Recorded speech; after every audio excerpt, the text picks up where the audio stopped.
अस्सलाम वालेकुम स्टूडेंट्स, उम्मीद है आप लोग खैरियत से होंगे। बहुत से स्टूडेंट्स का दिल होता है कि वो इंग्लिश कैलीग्राफी सीखें, इंग्लिश राइटिंग सीखें, उनकी पेपर प्रेजेंटेशंस अच्छी हों, उनकी हैंड राइटिंग अच्छी हो, लेकिन उन लोगों को नहीं पता होता कि वो अपनी हैंड राइटिंग को किस तरह से बेहतर करें। और most of the YouTube videos में मैंने यही देखा है कि वो आप लोगों को कट मार्कर यूज़ करना सिखाते हैं, कट मार्कर से राइटिंग सिखाते हैं। और कट मार्कर से राइटिंग खुद सीखना ये एक मुश्किल किस्म का काम है, क्योंकि मैं खुद भी सीख चुकी हूँ, तो ये बहुत ज़्यादा मुश्किल है।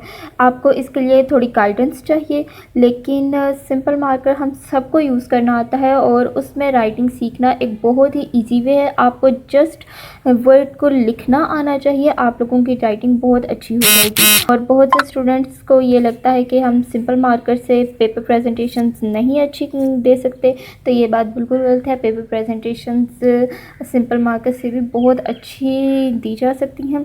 तो बेसिकली आपको राइटिंग सीखने के लिए क्या करना है, और ये मैं बिल्कुल बिगिनर लेवल की राइटिंग आप लोगों को सिखा रही हूँ।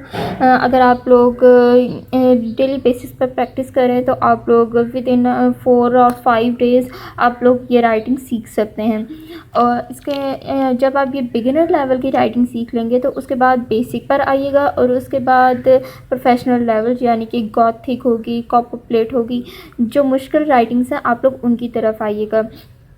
तो आपको बेसिकली करना क्या है, इस वीडियो के लास्ट पर इस राइटिंग की एक पिक्चर है, आपने जस्ट वहाँ से स्क्रीनशॉट लेना है और उसका प्रिंट आउट निकलवा कर कुछ कॉपीज़ करवा लेनी है। फिर आप डेली बेसिस पर वीडियो में देख कर के वर्ड किस तरह से लिखते हैं आप लोग प्रैक्टिस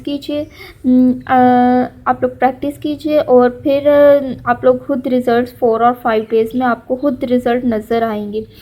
तो उम्मीद है आपको ये वीडियो अच्छी लगेगी।